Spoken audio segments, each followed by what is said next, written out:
Olá a todos, sejam muito bem-vindos ao meu canal. Hoje eu quero fazer uma resenha de um livro que eu terminei de ler recentemente. O livro é esse aqui, Poder e Desigualdade, o retrato do Brasil no começo do século XXI. Ele é escrito por César Callejon e André Roncaglia. Acho que falei certo dessa vez. Este livro aqui, eu achei ele uma leitura muito boa. É uma leitura fácil, não é um livro muito complexo. Então, assim, para quem é iniciante, por exemplo, é um ótimo livro.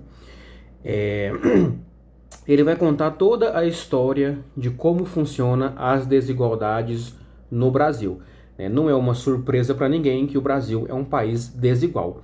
Mas o porquê ele é desigual e como que ele continua sendo desigual ao passar dos anos. Claro, a gente tem um controle das elites brasileiras, Então ele vai esmiuçar esse controle que a classe dominante tem no país para manter, para manter a população pobre.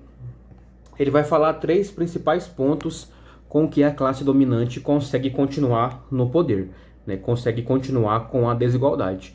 O primeiro controle vai ser midiático, Não é surpresa para ninguém que as mídias no Brasil, os grandes conglomerados de mídia elas são propriedades de famílias ricas, com uma história já bem grande aqui no Brasil, bem antiga, datados desde antes da ditadura militar. Um exemplo que a gente ouve bastante naquela máxima é que, por exemplo, a Globo apoiava a ditadura. Então, assim, esse resumo bem grotesco só mostra a função da mídia no Brasil. Claro que isso é um problema mundial, A gente percebe cada vez mais de que lado está a mídia, mas no Brasil eu acho que é um caso ainda mais pronunciado, Que a mídia é feita para defender o interesse das classes dominantes, tá? Um exemplo mais recente que a gente tem é a questão do fim da escala 6x1, Você percebe a cobertura totalmente desigual da mídia, Eles sempre só entrevistam empresários, só entrevista economistas para falar do fator destrutivo que um dia a mais de folga do trabalhador vai fazer na economia, mas você não vê nenhum jornal, por exemplo, falando sobre a realidade do trabalhador. Então este livro aqui mostra que isso é muito bem pensado, Isso não é acidental. Então ele vai contar a história das grandes mídias, a Globo, a SBT, TV Bandeirantes, eu até esqueci o nome de todas, mas fala de bastante aqui, tá? Então são basicamente todos os conglomerados, a Band, no caso é a Bandeirantes, Então, assim, é um livro muito bom, que ele já começa batendo bem nessa tecla, que às vezes o pessoal não percebe isso, mas a mídia vai ter uma grande participação. Inclusive, ela é responsável até por controlar várias ideologias, controlar várias narrativas a favor do pessoal mais rico, tá? Isso vai ficar bem fechado com os próximos temas, porque todos os próximos temas que eu falar, quem ajuda a manter essa narrativa vai ser a mídia. Por exemplo, o segundo controle é o controle financeiro, O controle financeiro. A gente tem cada vez mais no mundo uma financiarização da economia, Então a questão de juros, a questão da emissão de moeda, a questão do controle do Banco Central na inflação, A taxa Selic, toda essa ladainha econômica, que eu tô longe de ser especialista, sendo sincero, essa parte econômica eu ainda sou bem leigo, Mas o livro justamente ele ensina de uma maneira bem minuciosa para quem é leigo conseguir entender. Qual é o principal problema no Brasil? Qual é o controle financeiro que as elites exercem sobre nós? O nosso país, ele é um país de baixa tecnologia, tá? Então, por ser de baixa tecnologia, isso significa que o capital brasileiro, ele é muito averso ao risco, tá? Então, quando você tem uma taxa de juro muito alta, o capital consegue multiplicar a sua fortuna de uma maneira muito fácil, porque os investimentos, por exemplo, no Tesouro Direto, é um investimento muito de pouco risco. Então ele fala sobre a questão dos juros, Nisso entra a mídia, falando assim que a manutenção das altas taxas Selic, a alta taxa de juro, que justamente vai favorecer esse capital mais preguiçoso, esse capital mais averso ao risco, que é o capital brasileiro. Prefere aplicar o seu dinheiro num tesouro direto, numa taxa fixa, né? Para justamente conseguir aproveitar desses juros altos, né? Sem precisar correr muito risco, porque você está basicamente emprestando dinheiro para o Estado. A questão é que em economias, né, mais maduras, né, com um capital que pensa mais no futuro, isso não acontece, né? Geralmente tem-se uma predisposição a baixar os juros, a aumentar o gasto do Estado, que inclusive com essa onda neoliberal hoje em dia, né, eles veem gasto estatal como se fosse um bicho-papão, né, o Estado não pode gastar nada, né, a austeridade fiscal máxima. Só que o livro mostra como isso não é bem assim que funciona. Claro, você não pode ter um Estado que ele gasta sem qualquer controle, né? Mas toda essa austeridade fiscal, esse Estado mínimo, tudo isso serve para beneficiar só a elite, tá? Inclusive tem aquela máxima, né, que é a questão, o Estado mínimo, mas só para os pobres, né? Para a classe dominante, eles utilizam e muito o Estado na forma de incentivos fiscais, né, salvaguardas quando acontece algum problema, alguma crise. Então, a questão é justamente como esse capital ele é tão averso ao risco, toda vez que acontece de abaixar os juros, em vez desse juros baixo, ele fomentar um investimento em tecnologia, não, ele vai fomentar mais maneiras de capital, né, preguiçosos, né, que faz fazer os juros aumentar ainda mais. Tanto que a gente tem a questão, o ponto principal do livro, né, que é a questão que o Brasil é um modelo fazendão com cassino, que ele usa esse termo, que é a gente tem um modelo muito extrativista, né, que é o modelo que a gente preza por baixa tecnologia, então o investimento inicial é muito baixo, com um retorno baixo também, só que em grandes quantidades, ao custo de exaurir os recursos naturais. Então, por exemplo, as atividades que ele usa principalmente é a de mineração, né? Ou então também as atividades do agro. São atividades extensivas, extrativistas, muitas vezes com baixo valor agregado, à mercê das variações dos commodities, né, que é um preço internacional. Então, por isso que o Brasil ele é muito vulnerável à geopolítica externa e também possui sempre um superávit negativo, tá? Porque o que devia acontecer, que é investir em indústrias, investir em tecnologias, não acontece. Tá? Hoje, inclusive no Brasil, o agro, por exemplo, ele goza de muitos mais benefícios do que a indústria. Tá? O agro, inclusive, é um dos poucos setores que ele recebe muito mais dinheiro na forma de incentivos fiscais do que ele devolve. Tá? Ao passo que a indústria ela é muito mais taxada, sendo que ela devolve muito mais dinheiro para a economia, para o Estado, certo?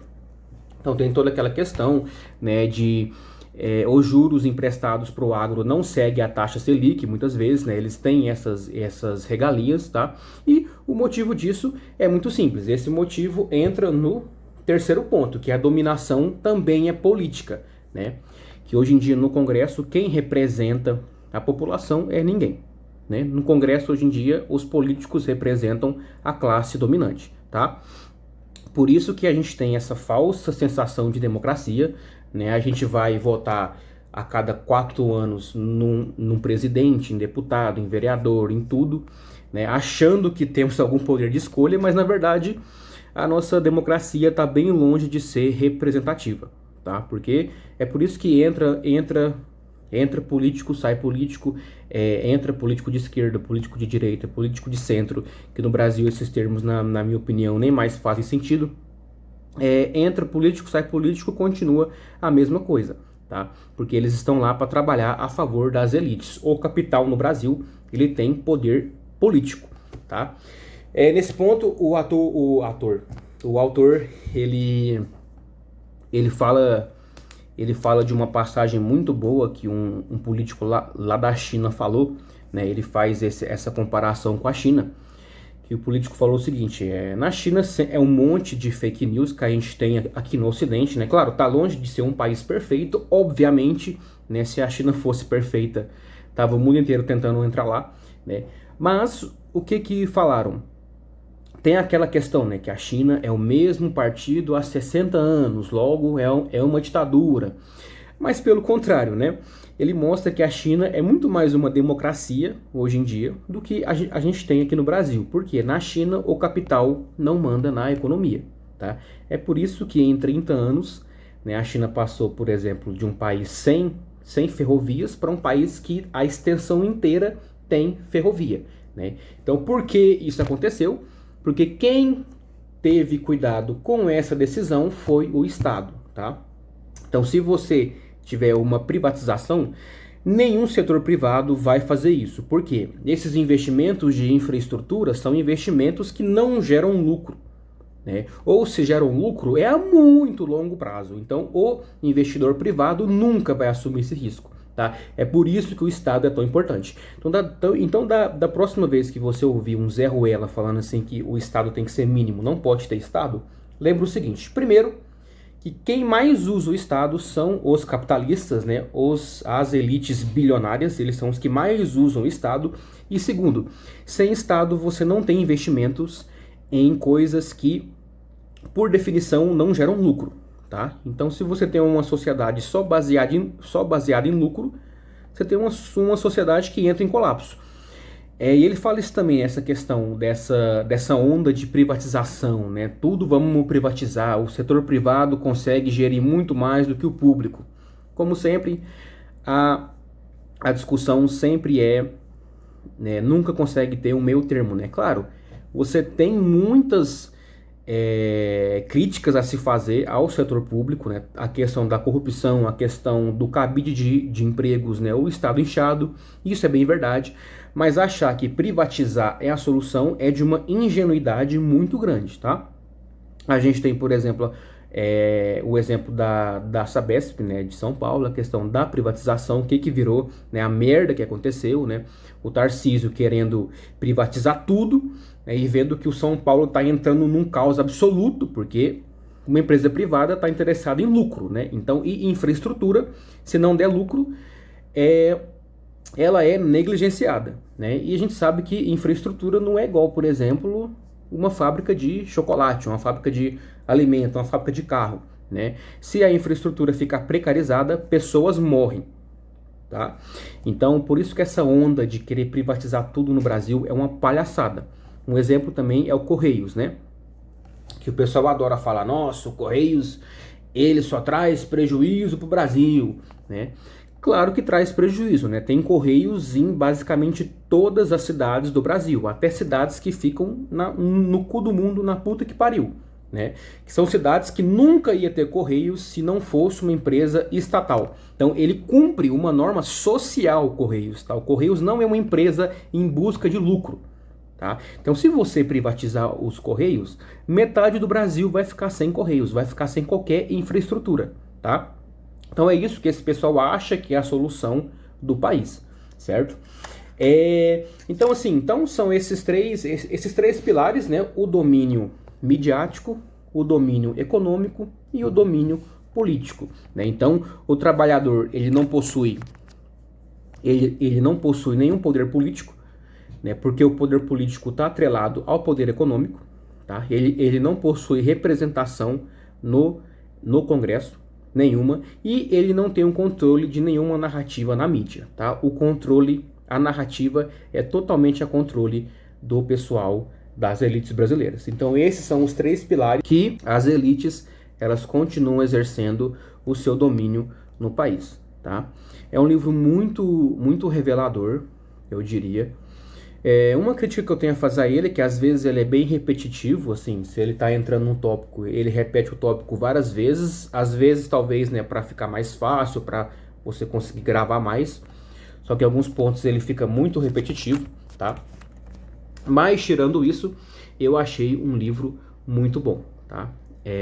Assim como a maioria dos livros, geralmente ele tem esse lado ruim, né, que você fica muito, muito depressivo quando você lê, porque você percebe que o sistema inteiro tá contra quem é o trabalhador. Eu acho que a gente está num ponto de virada, tá chegando num ponto de virada muito grande, que ou vai acontecer alguma coisa, ou a dominação vai ser por completo, com essa questão da escala 6x1, né? Se quiser analisar tudo que está acontecendo nessa escala 6x1, você vai ver que esse livro aqui, ele está mostrando cada ponto que está acontecendo. Ele está mostrando a dominância narrativa, a dominância política e a dominância econômica das elites, tá?